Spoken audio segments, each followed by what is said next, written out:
Greetings and welcome. I am Joffrey, and joining me today is Darkest Light and Vector Maximus, and we are discussing sieges and supplies, I think? Something like that. I can't quite remember exactly how they Logistics. described it. Logistics, that is the best way to describe it, I am sure. The glorious world of logistics and sieges. Yes. You will all know the saying, amateurs talk tactics, professionals talk logistics. I don't know this. I don't This is something everyone It's knows? like- Yeah, Everyone this knows is a this? pretty famous. This is a pretty famous quote in basically any sort of military or military history circles. Well, Making sure your army doesn't starve is more important than trying to outflank often enough. that's probably a good idea, yeah. I think that having food is probably very important. We shall see how bad, maybe they will explain how bad attrition is.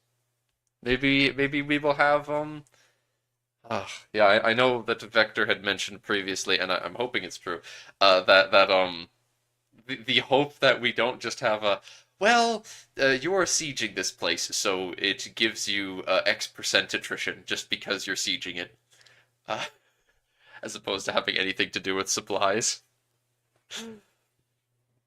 I mean, oh yeah, you just take more if you don't have enough supplies. But leader assignment. Hmm. First of all, one thing we have added is what we refer to as commission time. Commissions? What? You commission your officers? Really? Huh. If a character has been assigned to lead an army or navy, you cannot remove him from command before at least 12 months have passed. This removes the teleport leaders around the world exploit, and also makes it more of a choice of how to deploy your characters. Okay, okay. So it is I can't just send my 10 totally legit general around the world to fight in sub-Saharan Africa, Japan, and North America in the span of 3 months. 10 And I 10 can't, and I 10. can't swap around my 5 shock with my 4 siege general over and over again whenever I need them tactically. You silly goobers. It's not 10 10 10. It's 100 100 100 now. You'll have your triple 100 generals that have their armies cost nothing and have like 30% more frontage.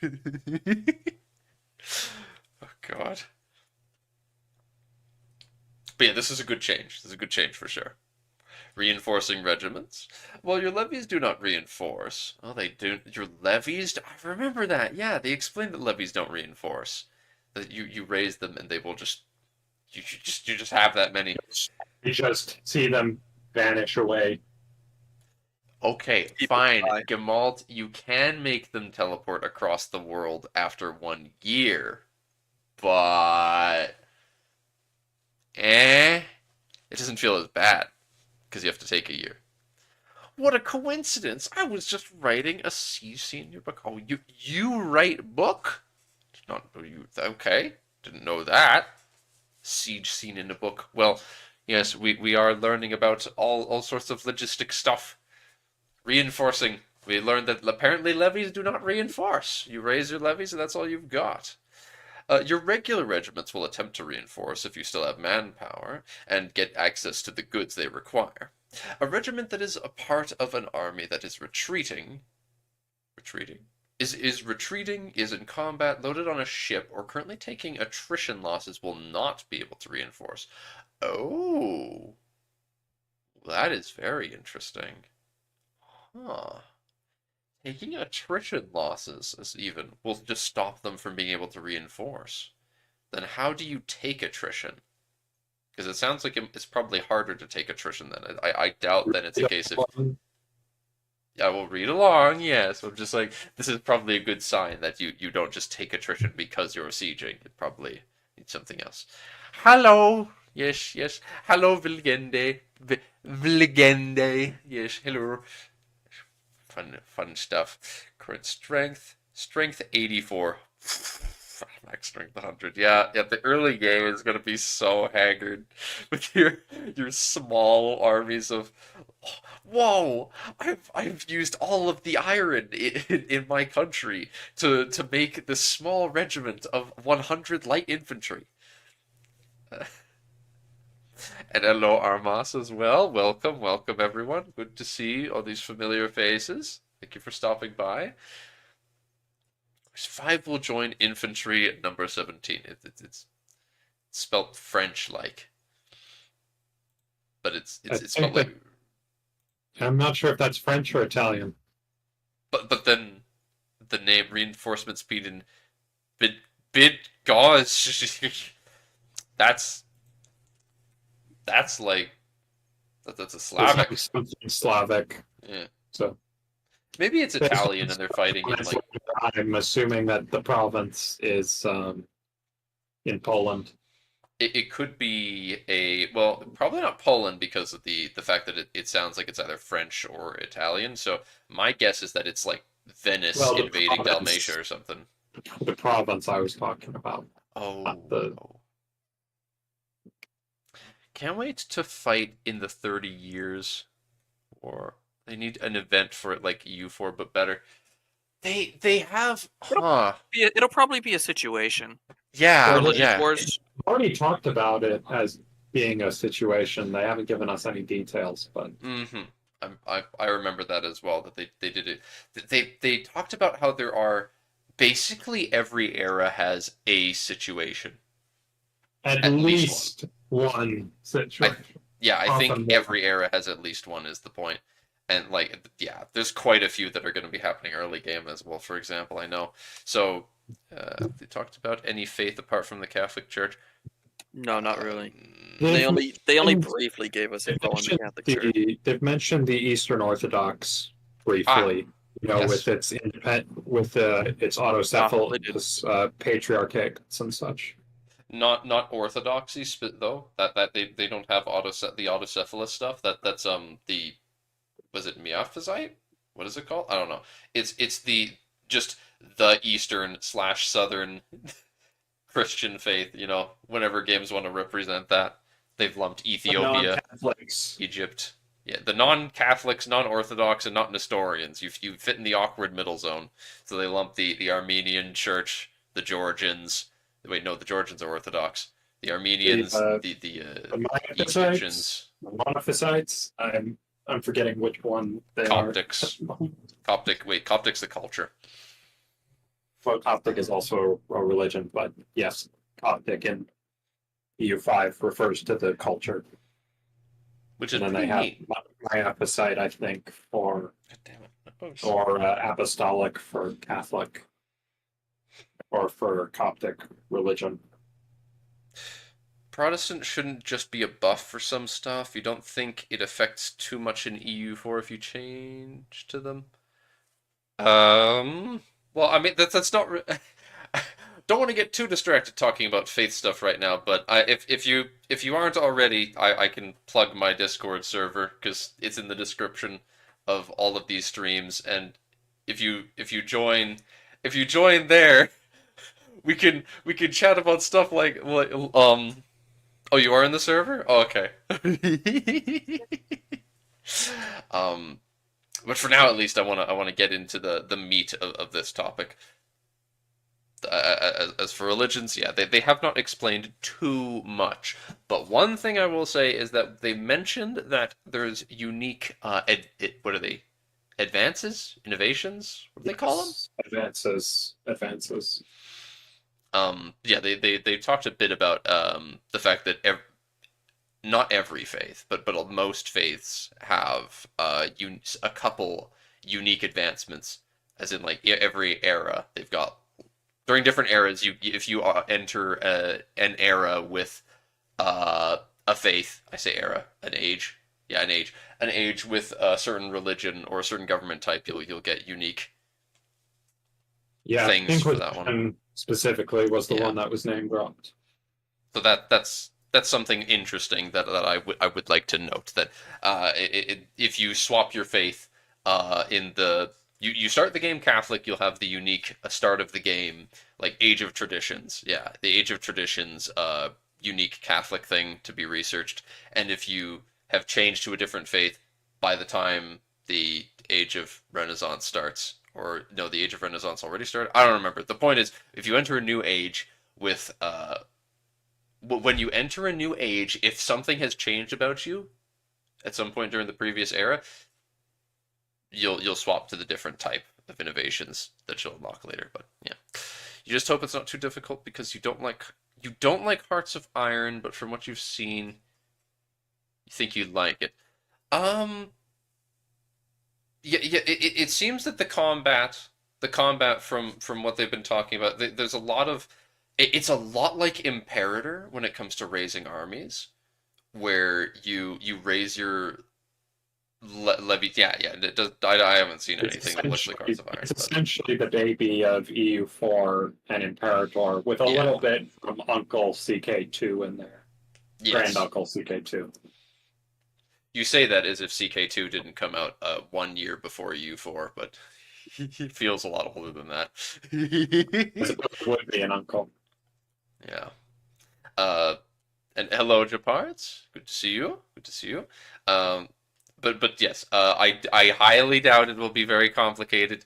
I am sure that it will be, all things considered, simple enough where you can turn on just EU4 brain and just raise your levies. They'll pop up in various provinces, probably. Yeah, they raise them in certain provinces, and then you just send them at the enemy. No worrying about like frontage. Oh, wait, no, like, oh, I need to line up all those troops on the front line and stuff.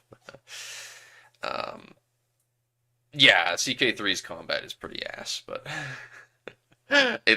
so far this one looks a lot better, but. Now let me jump over this roadblock and continue along before we get too bogged down. Or rather, unbog us. Base 5%, access to goods times 1.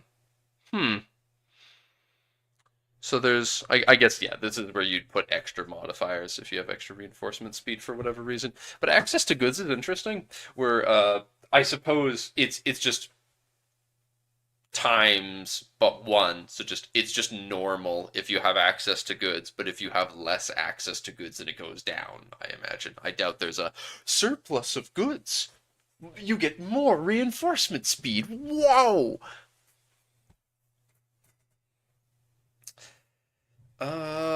War with China could get tedious with these logistics. Hopefully you can automate. Well, Japards, they've explained that you can. They've explained, in fact, that you are going to be able to select an army, and like how you have missions in EU4, you're going to have options where you can quite simply assign an AI to an army, and then it will function just like they'll just try managing that army like the AI would if it was controlled by an AI country. So yeah, if you're playing a super widespread country, you can just you'll be able to just be like, oh, And bringing in the this will come up in a little bit, but they've brought back Imperator's zone of controls, in the sense of if you take the fort, it will occupy the stuff around it. ah, excellent. That is something I very much appreciate because I liked the whole like in EU4, it's like, oh, if you control a fort in your own lands, it will unoccupy stuff adjacent to it, which is like, yeah, that's a good start. But the idea of Imperators, um, the fort directly gives you control over everything around it. The I fort much like that. essentially automatically subjugates the lands around it, which makes sense. Yeah. So if anything, Legenda, it's easy. It's going to be easier than EU4's combat. Yeah, because you don't have to manually control every single army if you don't want to. EU4's So much armies easier. and their combat is very similar to EU4 mechanically speaking, but it had a bunch of nice quality of life automations to it. Yes. And then the fact, like this, you're not going to need to do.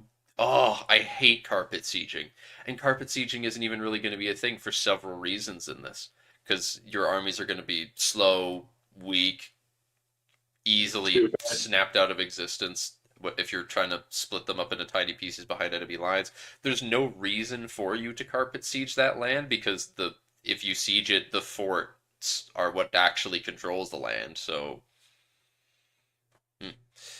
um, only disloyal generals move their armies independently, or you can automate the armies like it was AI, but you can micro like the other games normally. I didn't know. I didn't play enough Imperator to find out that if your generals are disloyal, they'll move on their own. That's a really neat system. Oh. Thank you for explaining that. Yes. Right. And Johan has already stated we won't have disloyal generals leading armies in this game. It's just not a thing. Oh, So I'm we a don't have to little worry about I'm almost a little disappointed about that. That sounds really cool. I found the loyalty system in Imperator just such a massive headache that I just Yeah. couldn't be bothered. You're right, because this game isn't going to be focusing a lot on characters, so there's no reason for them to be like, oh, here's like your character's loyalty. It's like, well, what are they going to do? What are they going to do if they're disloyal? Hmm. Yeah, because we don't have it where characters are like ruling districts of the empire that they can break away. That's just not Which how was the game neat. is designed because it's focused more on later state Yeah, building. it's focused on turning a feudal realm into a state, which is a fantastic thing to explore, and is why it's one of the main reasons I am so excited for this game because we're going to even see that with the armies. Oh wait, with the armies. There, pointing the right way this time. Like we're talking about today, because the armies are going to evolve from being massively levy focused with some proper troops that you professionally train, to eventually being just big old professional armies, and you phase out levies. That is really neat, combined with all of the better centralizing control, urbanizing, all of the industrialization stuff. You build stuff for production methods too, so it's like got that little bit of Vic in it. Nice. Can't wait for France to unify before you even set foot in the Americas. Highly doubt it, because Vector and I, at least, I don't know what Dark's thoughts on the subject are, but Vector and I are suspecting that France is going to be having a situation where because we know about some factions are going to have partition succession, so they'll split up when they die, at least at the beginning of the game. And at least I don't know, but I suspect that France is going to have a situation where until they reform a bit, they're going to be popping out new vassals on succession, not making new states, but because France has a tendency of landing extra kids with their own It will release new duchies. appenages. Yeah, I imagine that that's a thing that they would do, and if it's not something they're planning, something I'd love to see them do, or maybe even try to code myself. Um, hope they hope you can play historic Netherlands and have only merc armies. Oh gosh, oh gosh. Yeah, Forget yeah, exactly. Yeah. Netherlands. Forget Netherlands. Condottieri are Italian in origin for a reason. The Italian Yes. Wars. Italians are definitely the people. Italians and the Swiss are who I think of when I'm thinking of mercenaries. I mean, the Netherlands had a lot of money though, so. But continuing along, finally. They were wealthy at some point. For a while there, they were subsisting on English loans That's true. during the 80 Years' War. I don't think they're doing all that well right now. Though they've got their own trade node as of now. So, right. Army movement. When people talk about logistics, it's usually intrinsically linked to the movement of armies, and movement of armies in Project Caesar has some changes in it compared to what you may be used to. One thing that has taken its inspiration, Hearts of Iron series. Wait, what? One thing that has taken its Uh-huh. inspiration from the Hearts of Iron series is the fact that when an army is moving, they will slowly be losing morale. Wait, what? Mm-hmm. That's a Well, thing it about makes survival. sense. An army that is on the march is going to get tired. It's not going to be fully fighting fit. Like if you are told march 30 miles and then immediately jump into battle with a well rested force of Ottoman janissaries, your morale would probably also not be that high. But it's crucial. It's crucial that the Spanish sail all the way from Sevilla to to Constantinople, disembark into and just land Honestly, into the Ottomans. sailing might not incur the same morale Yeah, I don't penalty think sailing because you're would. on ships. Hmm. The penalty from sailing is the attrition, but and Legende, we will mind your yap because you're fun. Hmm? You're not annoying, so we're gonna mind your yap and respond to it because it's funny. Yes. I do. I guess then yeah. Yeah. That's it's funny then to imagine. I guess if some sort of imperial intervention is happening in Italy and you're marching over the Alps and it's like, well, the lads are fucking tired. They don't want to be here. I'm just thinking of the freaking orcs that are running through Rohan. We're not doing any farther until we've had a breather. That's true. Even they are, even those orcs are having shit morale from running around all the time. Uh, it's nice. It means if you start a war in a country already at war, they can't just switch over to you and with their full stacked armies. That's interesting as well. Yeah, because um, I Hastings moment. yeah, exactly. I was literally just gonna bring that up. That is the Stamford Bridge like problem. Is another thing because like the same situation there. If what's his name, Harold? If Hardrada had won at Stamford Bridge, he would have God, still that's had his ass wiped by the Normans because he would have had to march his way all the way down to the south through if you enemy Or lands. maybe William would have had to march north.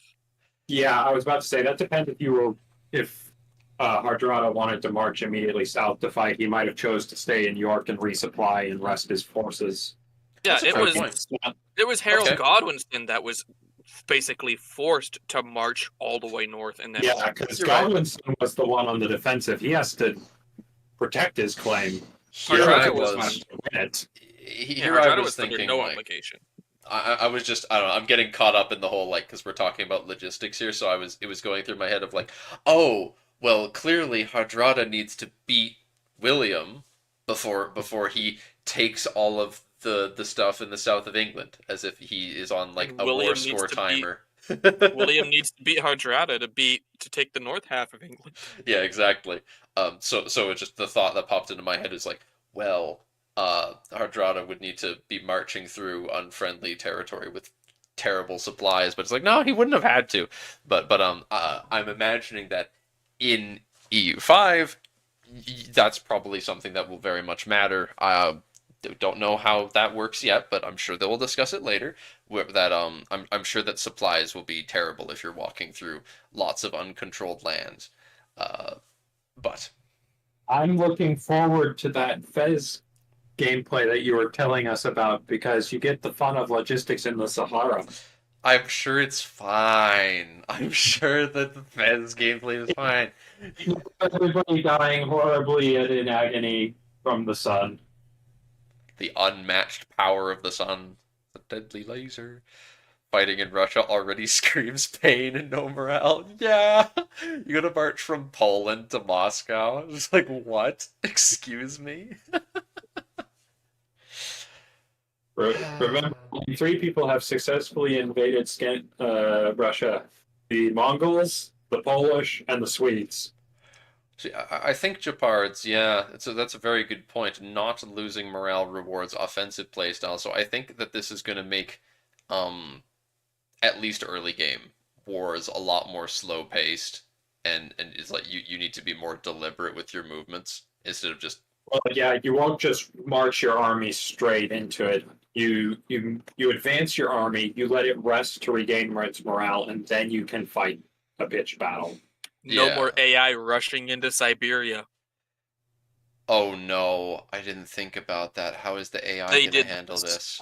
They did that all the This is time in kind of EU4. jumping forward to my overall conclusions.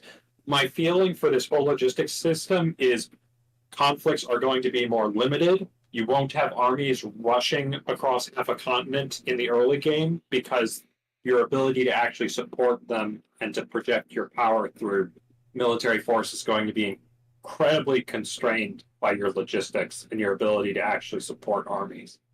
And it will also greatly strengthen naval power because you're able to supply over sea at a much greater distance than you could over land conventionally for much of the game.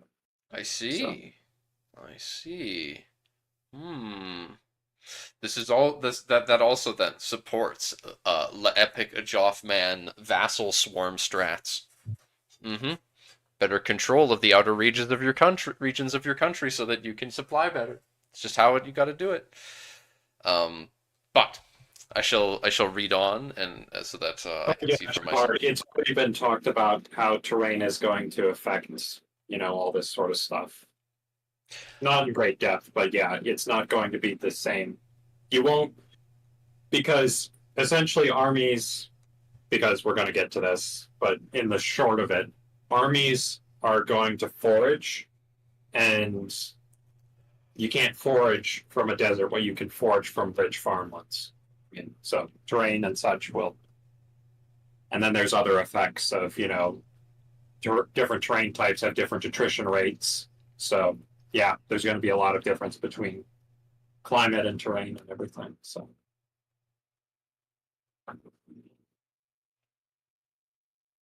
anyway, read on, Joffrey. All right. When people and yes, I'm pretty sure that movement speed will be impacted by terrain, Japars. I have no doubt even CK3 does that, so I'm sure there's no worries there. But when people talk about logistics, it's usually intrinsically linked to the movement of armies. And movement of armies in Project Caesar has some changes in it compared to what you may be used to. One thing that is taken is, oh yeah, wait. Marching Europe immediately? Yes, okay.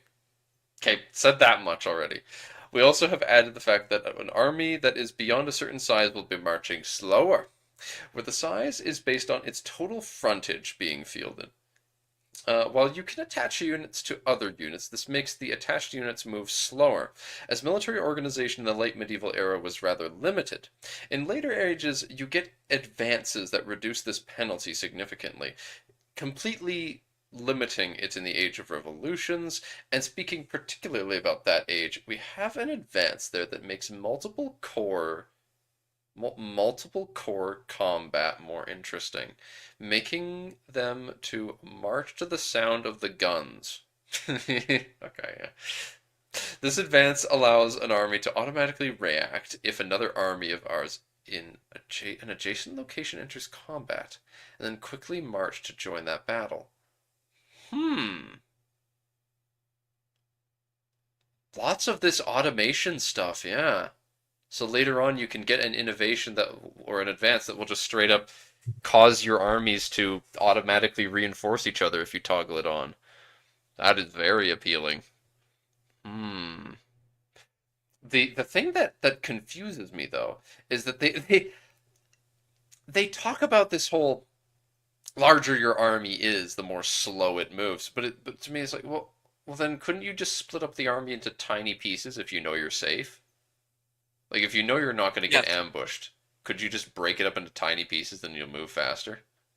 Yeah. You could, but different unit types will also move at different paces. So, like Johan in one of the comments mentions, you can get your armies to march faster. You just drop your baggage train, and see how well that does for you in the long run, or drop your artillery. Okay. And see how well that Yeah. does when you go into battle. Yep, I take it back. I take it back. I'm not breaking up my army into tiny pieces and having them march faster. Yeah. Yep, I think I'll keep the baggage train and artillery with them. They're gonna fight so well with no guns and no food. I like Japard saying Calvinists do re-roll in sieges, a bit lame but understandable. No way. There's no way this Calvinist thing is real. This can't be real. Into the joke, or he's serious, and I'm not sure which is worse. I hope he's serious. That'd be so funny. If Calvinists just don't re-roll in battle.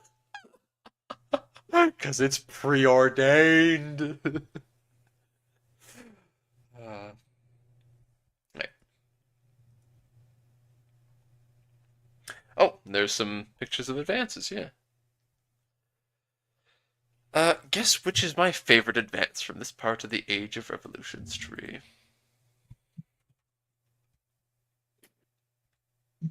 East Indiaman. Ooh, a knock boat. Advanced how? Artillery bonus versus forts +2. Ooh, tasty. Ignore zone of control late game. Huh. Huh. March to the sound of the guns. There you go. Yeah, unlocks the ability. March sound of the guns. Reinforced speed goes up. Heavy frigates, conscription centers, diplomatic range. Diplomatic range, you say? Hmm. Alright, catch you later, Dutch boy. You catch your flight. Thanks for stopping by. Diplomatic range. I'll no longer be able to ally Spain as China. What do you Dark, are you sad that you can't, like, as China, at the beginning of EU4, get involved in European politics? I know, it's so Or sad. EU5, yeah. This is truly tragic. Chance for pirates down and anti-piracy warfare. This is also interesting. Let's save that. The ignore zone of control. What? Can you just march past a fort then? Surely you can't Yep, surely you can't just like step onto a tile with a fort and then that's what walk it past it. means. You just ignore the forts? Yeah, but once again, your supply lines may suffer from your Hmm, hubris, so use it that's a wisely. good point. Huh. I wonder if there's a way. Just bring either glorious victory or utter damnation, and very little in between, historically speaking. I'm gonna definitely need to look into once get my hands on this code. I'll need to look into whether or not it'll be possible for me to make something like make a type of fort that can't be avoided. Because if you have like a fort, for example, that's in a cave and it's literally just like the door to the cave, Just would teleport prefer past the door. I'd prefer if they don't let you just walk past it. I would prefer, especially if No I wanted to bias. make a spot. Like if you take like Moria for example, if you want the east gate of Moria, your big old bridge, it's a super defensible location. You don't want enemies to be able to just walk past that into the the mine somehow. Just got done putting up groceries. What have you missed? What you've missed is we did a lot of rambling about less important stuff, but so far there's very interesting things regarding sieges and supply limits so far. The big thing you missed, I think, yeah, the biggest thing you missed so far, Evie, is the fact that uh, armies lose morale while moving, which I think which is apparently a Hearts of Iron thing. Um, but so as you move your army, you will not be able to, like in EU4, just like sprint your army across Europe and then engage with doom stack of Ottomans, as Vector put it. So, yeah. Napoleon ignored Mantua and went straight to Venice. Yeah, that's true. Yeah, I guess that's why it's called that. It's something he was doing. Um, hmm. I get some. it's a very minor. Absolute worst. It means that there's a thing in my own mod that's a little tedious and like, oh well, I guess at the end of the game people can walk past that fort they shouldn't be able to. Who whoop-de-doo. But another thing, Evie, is also that this here confirms that there's diplomatic range. So that's a thing. Lots of interesting things looking at this innovations thing, or advances rather. Uh, Diplomatic range is a very interesting thing that they will have, I suppose. They haven't talked about it, but you can see it. Food and armies. Now you are wondering, that's fine, but an army cannot march on an empty stomach. That is entirely true. Each army has food it needs to consume every month, else they will start deserting and dying. If you run out of food during a siege, you are basically forced to abandon the siege very quickly as your army evaporates. A standard infantry regiment can usually carry a few months of rations with them, but when they are gone, they are gone. Here, the new category of units comes into place. One major type of the auxiliary category is the logistics unit. Wait, one major type? So there's more types of auxiliaries. Huh. I guess so. Logistic units, which can carry far more food than any other type of unit, because that is their entire purpose. Your purpose is to be in that camp. Handing out food daily. God. Requirements for construction: metalworks, leather, copper, tin. Interesting. And then maintenance is different from the construction. But look at that. Oh, copper and tin have uses. Oh, scrumptious. Maximum strength, 50 size. They have combat power? Very Oh little. my gosh. Very little. Initiative of 1. These guys will basically never actually engage in combat, which is probably a good thing. Conquest with camp followers. Do it. Camp followers only. World conquest. Followers no more.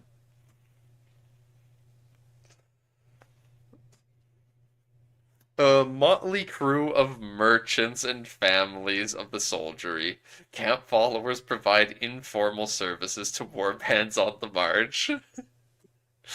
I like this a lot. I'm just seeing this UI. Oh, this is so satisfying to look at.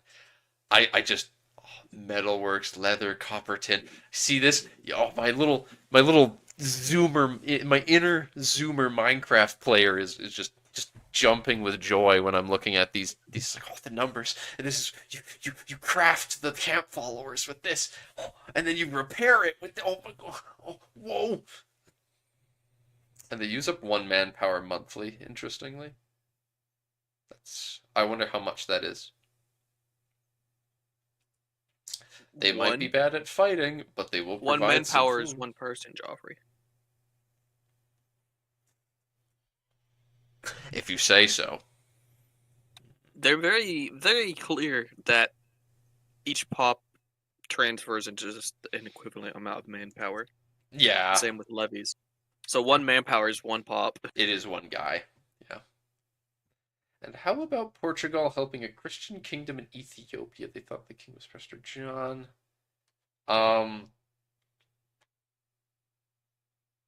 Wait, what? It is Prester John. Portugal. Or EU4 has an event for this, for the Portuguese Ethiopian stuff. Yeah. And you can also rent out army as condottieri. So I wouldn't say EU4 doesn't have it at all, but it. You just need to find each other first. Yeah, because in history, the Portuguese were building their whole Indian Ocean Empire at the time, so they were within proximity to actually intervene in Ethiopia. Lucky for the Second- Ethiopians. Yeah. So how do you get food for your armies then? Well, if they are stationed in your own locations, they will take food from the local provincial supplies. So you sometimes have to be careful about where you station your armies, so as not to cause the local population to starve. If you want to get the food from your allies or countries you have military access with, you need to negotiate a treaty that allows you to take their food supplies. Ooh. This is not always something every country will accept. Your subjects have no say in this, as most types of subjects give this access implicitly. Most types, though. Some won't. 8 months of food capacity. Food. Current food monthly change. None. And max capacity. Consumption. The horse archers, step horde militia. I love that. I cannot wait to just unleash my massive step horde militia. And then you have one Urah. What the heck is that? Uh, hmm. Impact from current attrition, none. And then quantity minus.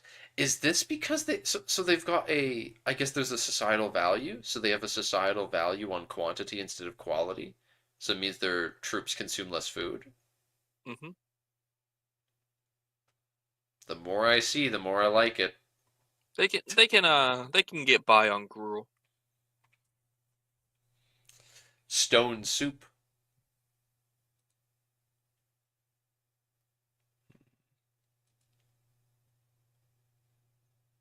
Maybe we should have Their more bread will than be a more single sawdust than A'Urach. wheat. Oh, is an A'Urach then? Maybe we should have more than one. Is that? I guess that's their auxiliary? I think that's their baggage. Yeah. It's not. It's not saying here like what the capacity comes from is the thing. So I can't see like well how much the militia and horse archers can carry compared to the Urah. However you say that.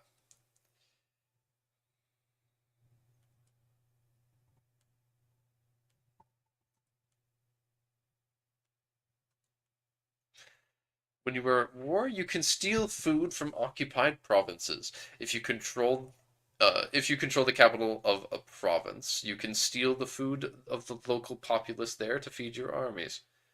If your army is in a hostile location where you cannot get local food, you can try to trace access up to 2 locations away through controlled locations to get the food.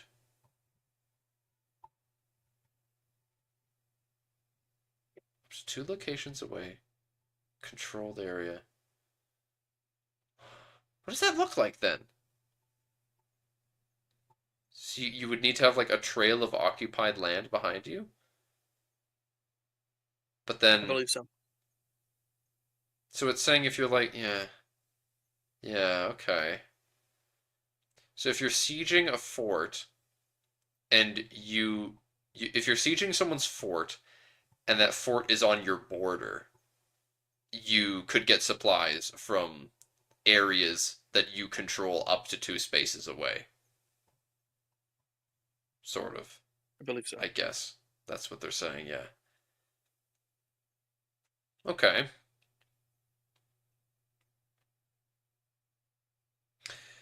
Yeah, it's a good question whether one faith games are even possible. If you did a one faith game, it would basically be required, like it would definitely be a case of not convert every single pop. It would be a case of convert the majority. It'd be like every county needs to be majority your faith. That's probably doable. Um,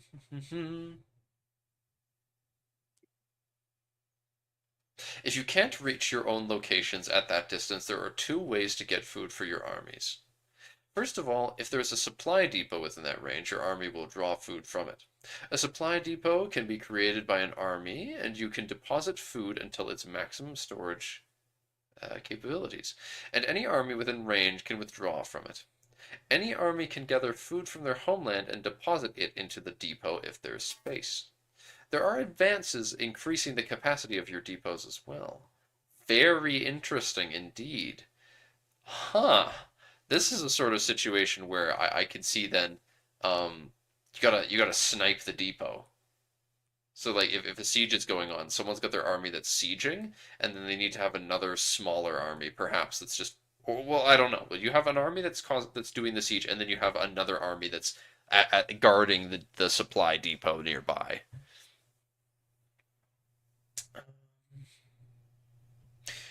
You you also have capacity for the navies to provide logistic support as well. Oh, and this is what you were talking about, Vector. Oh. Mhm. There, there are two unit abilities that can be done for them. Gathering food and distributing food. Gather food will take food from any adjacent province you own, and your fleet can store food depending on the food carrying capacity of the ships. Distributing food allows a navy to act like a floating supply depot that your armies can get food from. Fantastic. I love this. I like this a lot. But we do understand that not every player may enjoy caring so much about logistics. For those people, you can assign logistic objectives to supporting armies and navies, and then they will solve it for your main armies. More of that automation. Good. Good. If these are the pre-announcement diaries, what's it going to be like post-announcement? Yeah, that's the scary thing, Evie. It's like, I don't know. I'm somewhat scared that they're going to suddenly just announce the game and be like, "Oh, here you guys go." It's like announced, and it's going to be like suddenly coming really quick after they announce it. And I do not think it's ready for that. So I'm really hoping that's not what's happening, because the way they're talking about this is giving me this is like reminding me of like Vic after it was announced and us hearing those dev diaries. I have hope though, because they haven't announced it. So it may well be a case of they do all of these Tinto talks, because theoretically why they're doing these is so that they can get early feedback in case they're fucking something up like they fucked up Vicky's combat. So there may well be a period of time after they announce the game where there just isn't much to talk about because they've talked about everything. But I don't know. Um, we'll just have to see. I hope there's more stuff for them to talk about all the way up to release, because that will give uh, me something to do. I'll be able to keep doing these podcasts with the boys.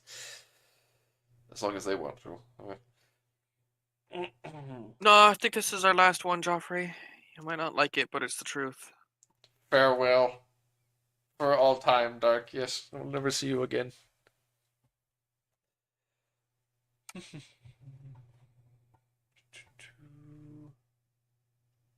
Getting through district. Yeah. You can also steal food from your enemy in a battle when they are defeated. You can yoink their baggage. As a defeated army cannot protect their entire baggage train as they try to escape. Sieges and occupations.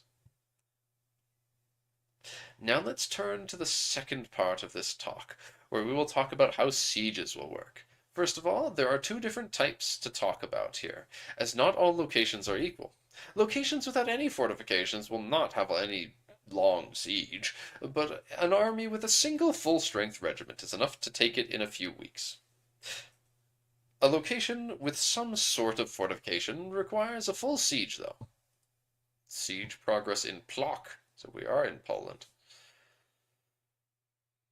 Then I start the diaries about each location, every single location. Yes, yes, you're right. Every Wednesday it will then be be like, yes, and this is Geneva.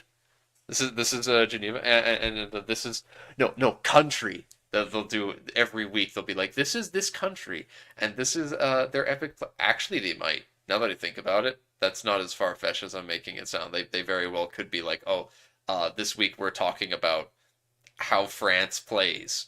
They'll be like, France is this country. They start with these advances, and they have these vassals. You need to stop the vassals. There's too many. Johann has the North Atlantic map diary to slap That's down true. when he needs it. Someone commented on the last pop like on that Tinto maps we did, uh, when and responded to me by saying, because I had said, and this is the last the last Tinto map in Europe, and then they're like, last one in Europe, yeah, but when's Johan gonna gonna make that post? We don't have Iceland yet. None. Frickin' pricks. Hmm. But yeah, now that I said it out loud, Evie, I actually think that it would be pretty neat if they started doing um after they're done with the other stuff, just being like, oh, this is this country, this is how they play, stuff like that. Here's their unique stuff. All right. But siege progress in Plock. Next siege phase in 18 days. Phases are 19 days long due to the base of 30. Okay, so they have a base of basically a month. Um, and then defensive impact offense down. So if you have offensive, it decreases the enemy's siege defense. No, I believe it reduces Theirs? your. No, I think it's because if you have an offensive ethos, you do not have a very strong defensive ethos. So with the little Oh, comment there, having an offensive societal value is not ideal to defend your sieges. I see. You're right. To me, That's definitely what this is. yeah. This is them being an offensive. The Poles, shockingly, the Poles rely on offense to win to win their wars. Yeah, I imagine that's the case when your land is just all flat. Yeah. Oh, and they're being sieged by the Teutons. Day one wars. Yeah. Average literacy of clerics. Huh. And then often, oh yeah, because this is defensive impacts from the voivodeship of Block.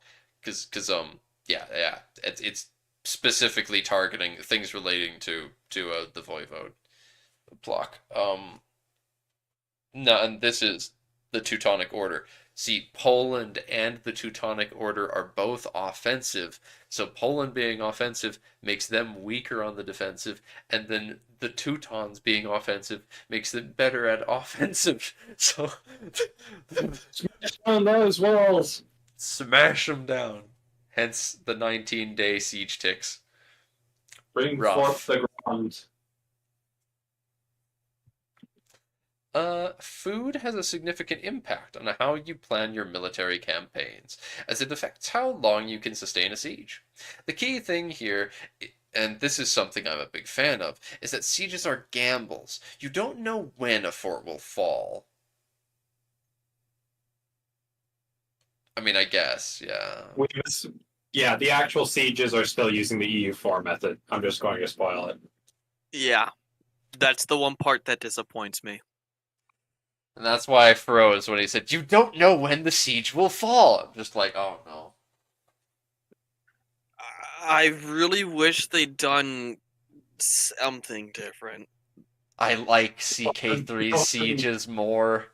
Juan has a comment about the logic behind why they're doing it that way, and I can understand it. I personally don't mind it, but I know it disappoints you too.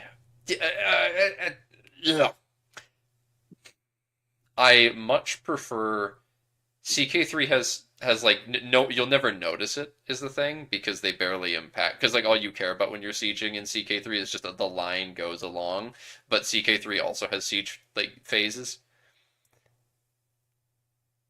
But I kind of just wish that it was a progress in EU4 or EU5 rather that was affected by what the siege phase was.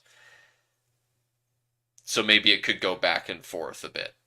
Like I'd prefer that, where it's like, oh, unlucky roll, the defenders do a successful sortie. They Well, yeah, they get some more siege progress back. There was some mild changes in the Okay, visibility of how it works, at least. I'll get there. I'll get there. But it's of all the things, it's a good sign with EU5 that one of the things that I'm the most sad about reading is, oh no, sieges are still percentage based. Oh, what? Oh, the humanity. Terrible stuff, right? Oh, the humanity, all those innocent people having to suffer through sieges.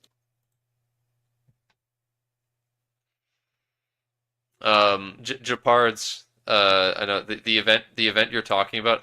I have gotten it while playing as Ethiopia. You're not really gonna like it's basically the way that it's gonna happen is if Ethiopia does well and gets sight range on Portugal, because yeah, with the way that exploration works in that game, you're not gonna get around that coast that quickly. Just the way the sandbox works, I guess. You don't know when a fort will fall, and now with the fact that if you run out of food, you will run the risk of actually losing and failing a siege. About every 30 days, there is a chance for something to happen in the siege, with chances of it getting worse for the defenders or another month of holding out. Okay. Siege phase outcome. Yep. Dice roll between 114 -2. And it's the exact same. It rolls a d20. That looks like a D14, which doesn't even Yeah, exist. that's a D14. It's a range. You have to hit 20 from all the modifiers added on top of your Gotcha. dice. I just saw the 16 to 19 and 20. And it's a Yeah. it's a D14 -2 right now, but I guess it goes up If you as get a thing goes on. +6, you have to get a +6 before you can actually win. So yeah, disease outbreak, bad for the attackers. Yeah, it is literally the exact same stuff, which this makes it a little more disappointing that they haven't changed these. But listen, it's a sequel. It is a sequel to EU4. It doesn't need to change everything. Why break what isn't broke? Um, I don't know, like what. Take some of the stuff away. Take some of the chances of supply shortage away, and then replace it with the cannibalism event. Whoa, they're eating themselves. I You know? I would have just made it where a fort had morale and food, and then it slowly lost morale. It slowly Yeah, lost food. Once it lost all of its food, its morale would just tank in no time. that's what I would have done too. I would have done number of troops, number of food, number for morale. If any of those reaches 0, it's over. And different things can reduce different. Not Yeah, immediately if they would run out of food, but No. very quick. Yeah. I So guess. if you can't blockade the fort, then it never runs out of food. Yeah.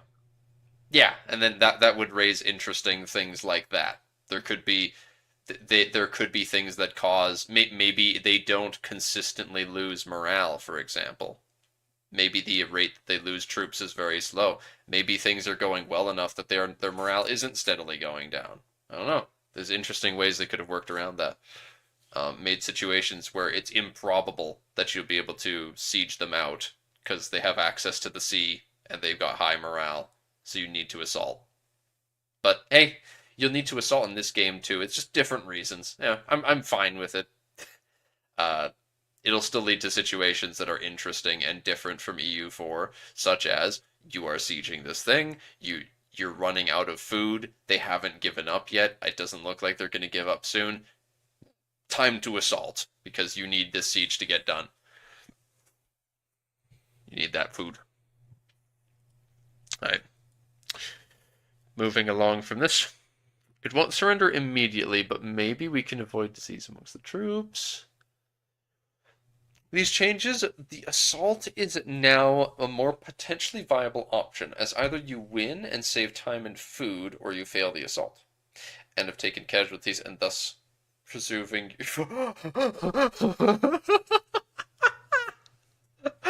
It's fine to assault, because if you assault and you fail, well, you've got less mouths to feed. Makes sense to me. Oh, that's great. Very brutalist, but it does make sense. Uh, the numbers hash it out. While besieging a coastal location, it it is not only important to blockade it to make the siege faster, it can also at the same time supply your own army with food. Automatic control.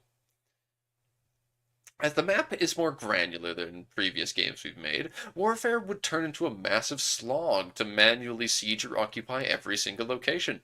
Now, while we have automation systems, it would still not be very fun. Project Caesar has two ways to automatically gain control over several locations at once. First of all, if you take a fort, all locations in its zone of control will start changing their control to you. I like this. Okay, this is better than Imperators as well, actually, because it actively is instead a case of all right, whatever I don't know how like it determines what a fort's zone of control is. Maybe it's only the adjacent locations, maybe it's more than that. But in Imperator, it's the province, which feels a little jank to me because you won't necessarily always control an entire province. It feels a little gamey. Um, do This is also valid for forts owned by an enemy. If we have taken it. Yeah. Secondly, if you take the capital, you will start getting control over all locations in that province. Okay.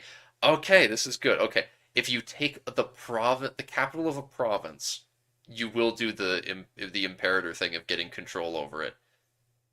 Yeah. Though an imperator that only happens if it has a fort.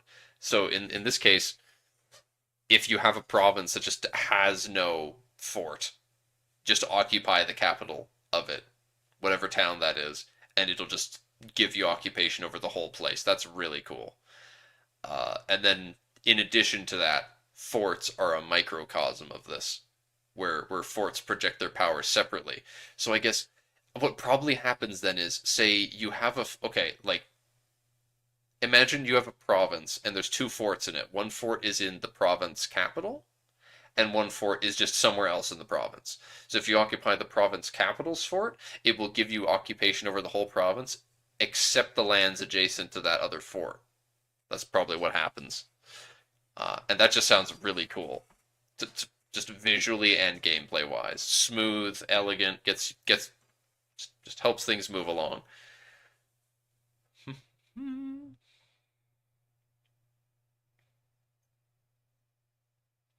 Of course, this is blocked by hostile armies and forts. Yeah. Okay, immediately after that, I could have just read along. It would have told me that my theory is correct. Yeah, okay. As mentioned in previous posts on the forum, we have the zone of control system in Project Caesar as well, but the one with far less complicated rules that was used in Imperator. Yeah, okay. As you might have noticed earlier, there is an advance in the Age of Revolutions that allows you to ignore zone of control. Yes, please elaborate on this. While that may be useful to chase down enemy armies, you often want to take forts and cities in any way to get your logistics sorted out. As Vector said, yes. Recruitment options.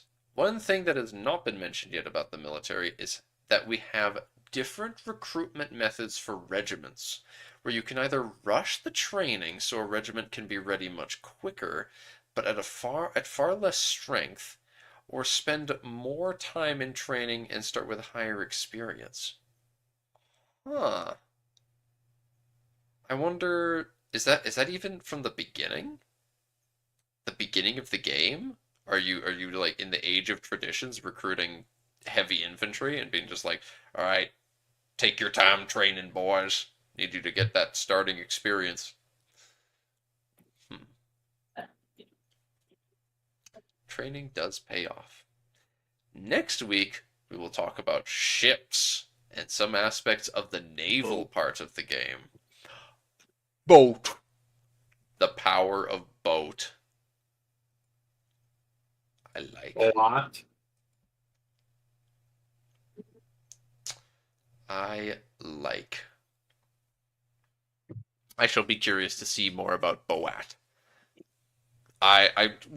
What's the thing I'm most looking for? Okay, yeah, yeah, boats And then I guess they'll probably talk about colonization. They're starting to. There's only so much they haven't talked about now, isn't there? They've gone through a ton of stuff. What main things do you think that they're missing?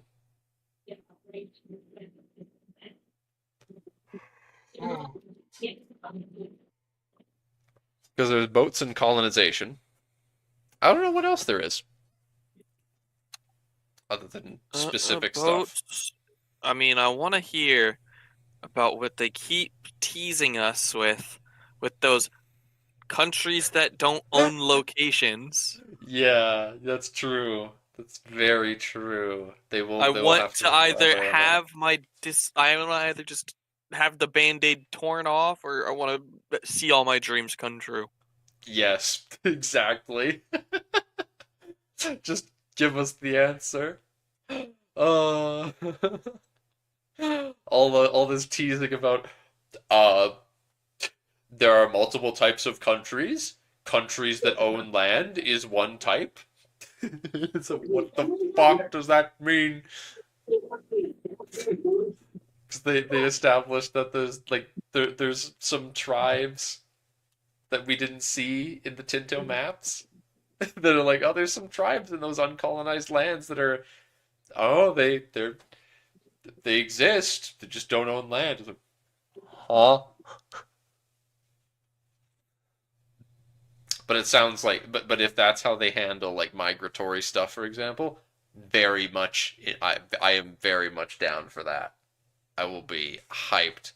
Yeah, playing as a landless country, you're just nomadic boys. Like could mean that that represents nomads. Could be maybe the I banking imagine family somehow. I imagine it's probably something to do with nomads. Yeah, there are so many things. I would have so much fun modding with this if this is a thing, because I 100% one of the first factions that I would mod in said EU5 mod is a landless country that would eventually take over land in the New World. That is exactly what I would do. Water bridge expedition, here we come. God damn. All right, look at some dev responses. Yeah, I can imagine playing a landless country because I have two. I have at least two in my head that I would. I've got a few. So it's more like four just off the top of my head that I have in mind. I would really like to make in my own mod. So yes, please. Would there be a way to bypass supplies by relying on the land? That is what you do when you don't have food, and it works as well as it did for Napoleon in Russia. Oh dear. Oh dear. Did not work very well for Napoleon in Russia. No, it did not. Love showing off Poland. With leader assignments, to assign a leader from an army in China take longer. You can only assign leaders to armies in your own locations, yeah. Can we cut off enemy supplies? Yeah, but if they carry enough food, it will take a while. Okay. Yeah, because if you cut off their supplies, they'll usually still be carrying enough to like last them for like a month. So if you destroy someone's supply depot and such, they'll still have time to get out.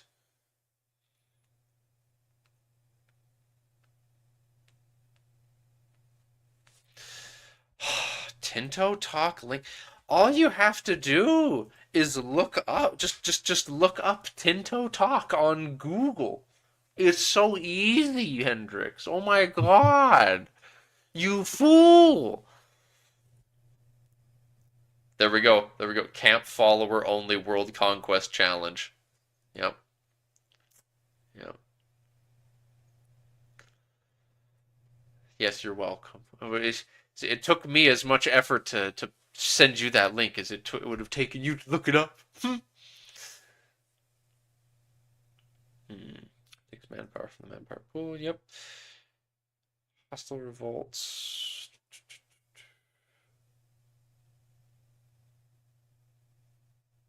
What? Can you create hostile revolts in your own land or neutral/enemy land if your army sits around taking food from the area enough to starve the locals? Oh my god. Paradox players are a certain type of mad evil. This is the strat. This This is is this the is what epic strat. I think this fulfills the definition of accelerationism, trying to force extremists out through extreme activities of your own. Yeah, I mean, you've conquered this new region, and these people won't convert to your religion, so just take away their food until they either leave or fight you. You know, easy.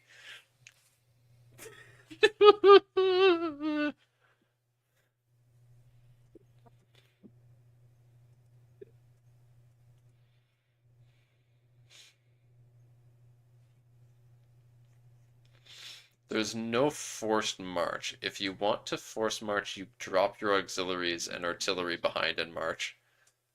Hmm.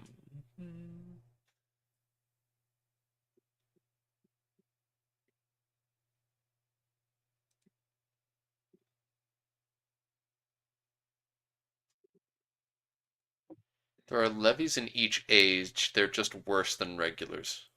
Okay. Yeah. Makes sense. Just this is more emphasis on the actual troops as time goes on, yeah. In EU4 you can create separate group chats with commands. I'm a huge fan of good in-game chat, and yes, we will have one. The first Paradox game to release. This is like 3 games without an in-game chat now. Does CK3 not have one? CK3 doesn't have one, Imperators doesn't have one, Vicky doesn't have one. But Wow. but 3 fucking games without one. And suddenly he's just dropping this on us like, "Oh yeah, we'll have one." God damn.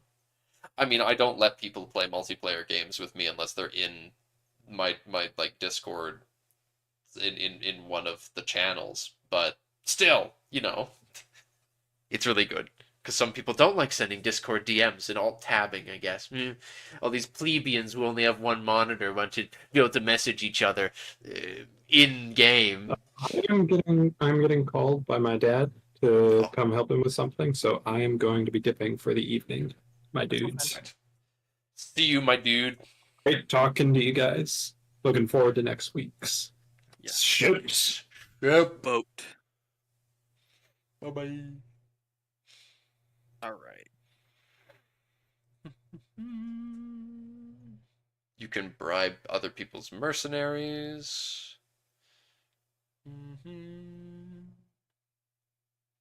Nice that in theory sieges can fail.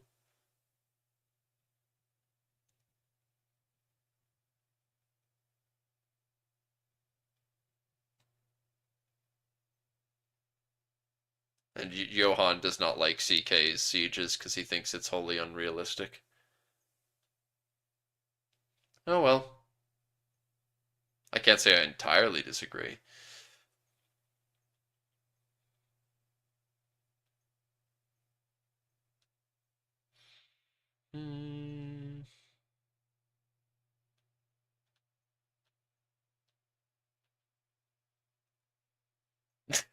Yeah, there's still teleportation, technically, yes.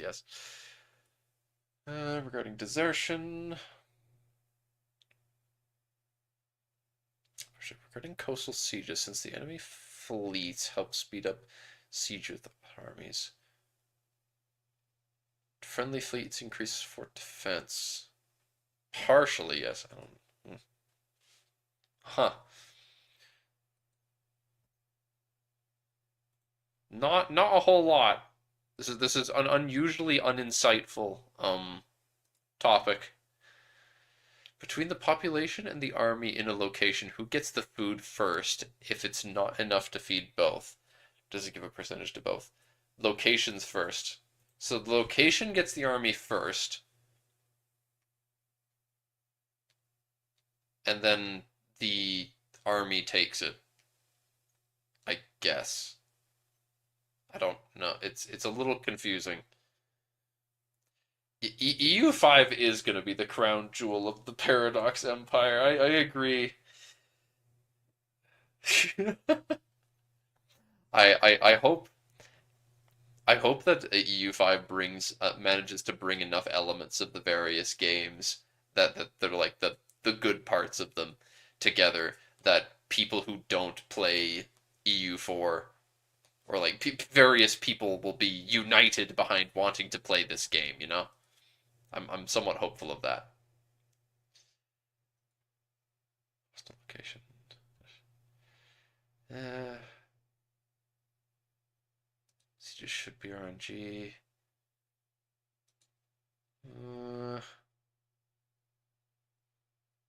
Dice rolls.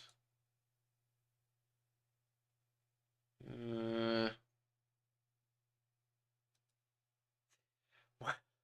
He's yeah, and here's that Calvinist thing. If Calvinist countries don't re-roll the dice in a battle, what about sieges?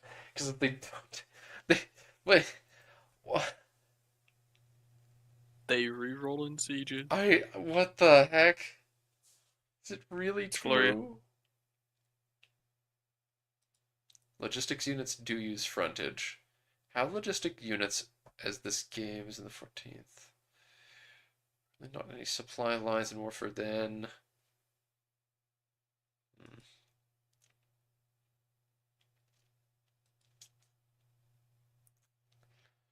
I like how there's the question of, does assaulting require spending a resource? Yeah, because you need to spend your military mana, your sword mana, I mean.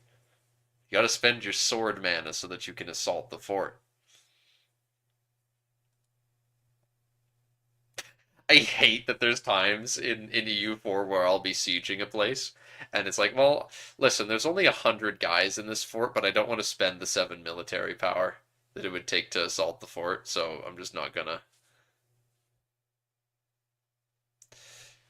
Hopefully it runs well. That's your biggest concern currently. Yeah. Yeah. But hey, I mean, I'm gonna try to be making a total conversion mod that'll not release with a big map, so that would probably run better, I guess. Huh.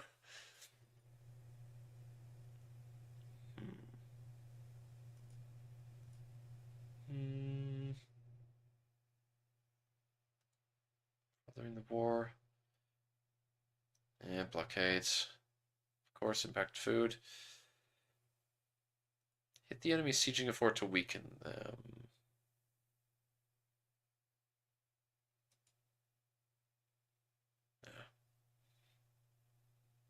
And then there's the whole, yeah. Will mercenary units use pops from the map?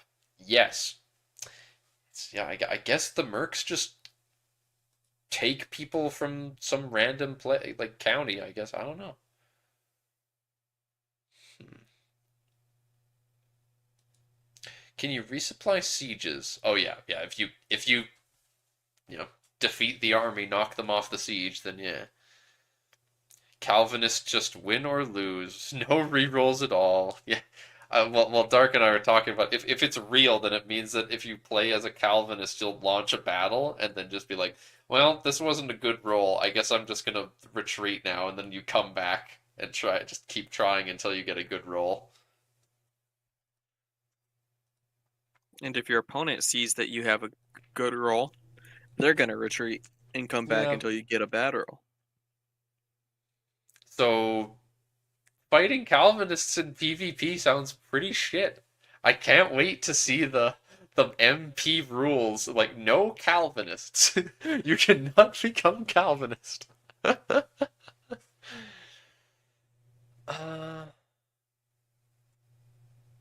there's a lot of negative responses to this. I can imagine that units will lose less morale while marching through temperate flatlands.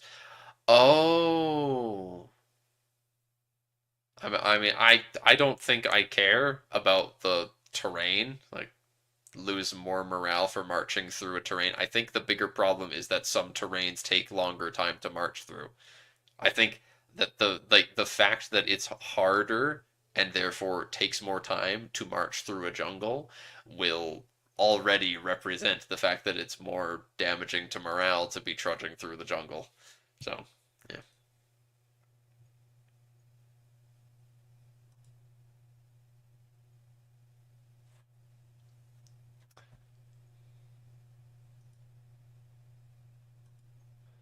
Could there be a special button to that in case you quickly have to pursue an enemy? Oh, okay.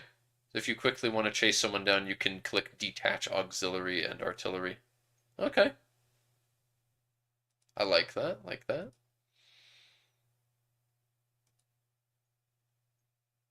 The rocks. Yeah. So step, yeah, there's that unit that was shown earlier that step nomads have a unique supply train because like they're all bloody mounted guys, so you instead of having your shitty camp followers, you've got guys who are dedicated to carrying food.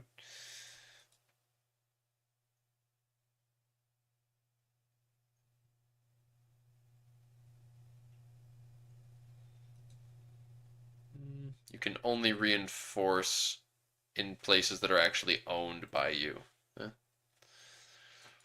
So it'll be hard to go deep into an enemy country. Cannot reinforce in occupied land.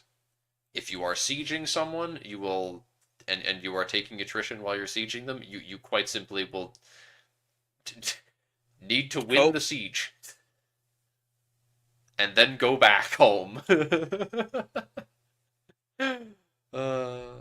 Why can't you reinforce regiments when they're suffering attrition losses? That seems arbitrary because people are dying.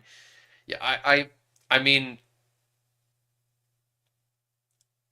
what situation are you going to be like if you're in your own territory and you're suffering attrition? I don't imagine that you'd be getting many reinforcements. Yeah.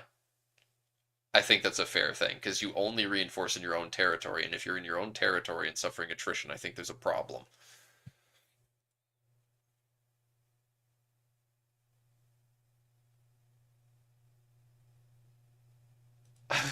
Oh my gosh, there's someone that actually prefers carpet sieging. Oh my gosh. I'm giving a big fat green checkmark to this.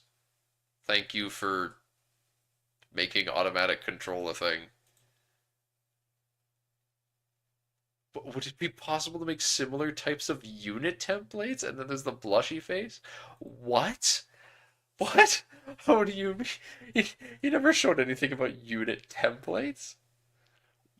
I can't wait to get my 30 with tanks, attach all the support companies. You know. I barely know, but I do know.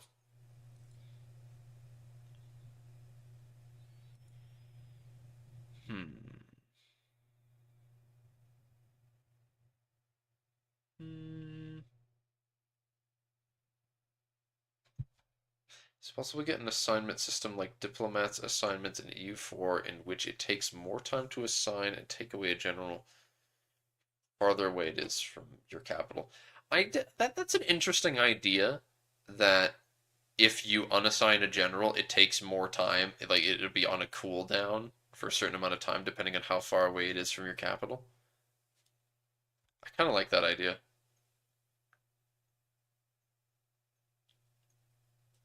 What the economic will this system have something like seasonal harvests that determine how much food a nation produces per year or stores and trades?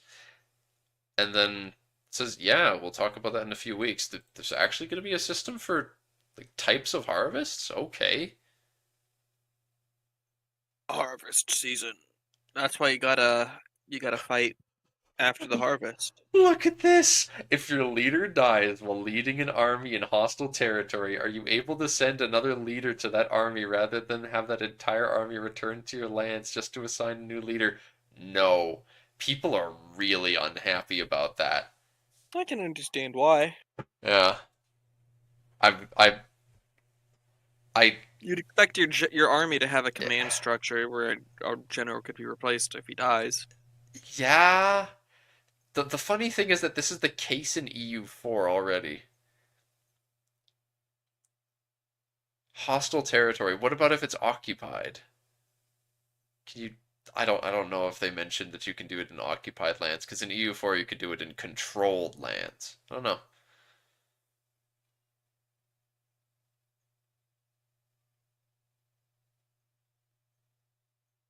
Lost 25% of your army in a siege. Cope, no reinforce. Yeah, you gotta walk home. Gotta walk home to get more Yeah, boys. deal with it. You want to And, reinforce? Go home. and then you gotta watch out because your opponent might just jump that castle that you just sieged and assaulted.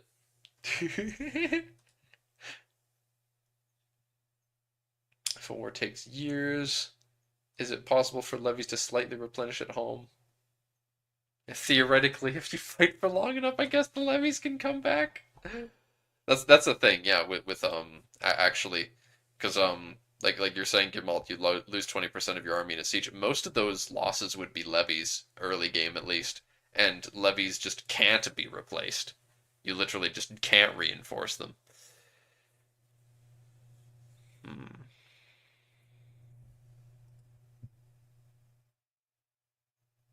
There's a small boost to morale after winning a battle. Fair enough.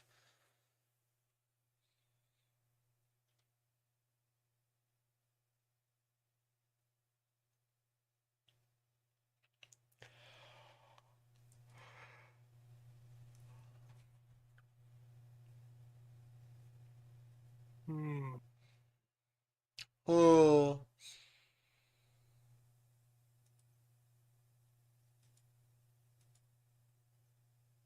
Hmm. Cannons do exist early in the start. So yeah, no artillery, no pre-cannon artillery. Just the really bad cannons. Yes. Hmm.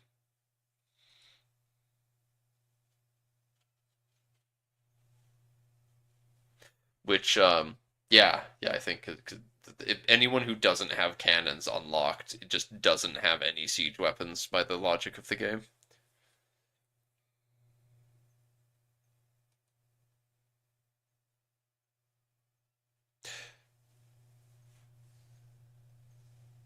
You have to withdraw your army to the province you control. Yeah.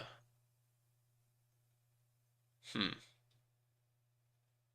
I mean, you could probably just send a small bit of an army with a general, you know? You could probably split off a small section of the army. Like you could split off the supply train probably, and just be like, all right, detach the supply chain from the army, send it back for food, and then bring the general with them. I'm sure that works.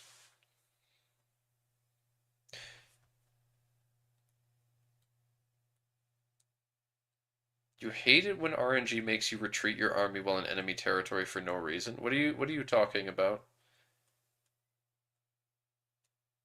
RNG makes you retreat your army while in enemy territory for no reason? What? You mean like you lose your general?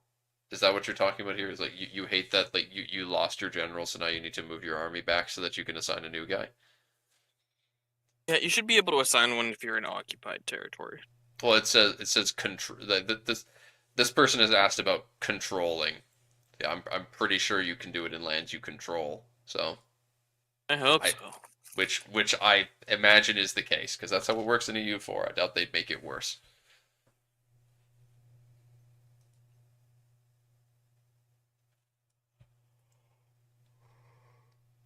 And that's it.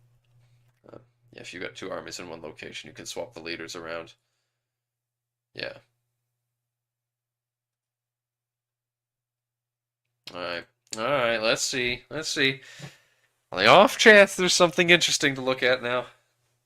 So kind of doubt there hasn't been much interesting in the normal threads lately. Terrible ideas thread. Oh God. Your, what are your Uh-huh. absolute worst suggestions for Project Caesar? I oh my gosh, this is one of those wrong answers only things. What's up? Oh my gosh.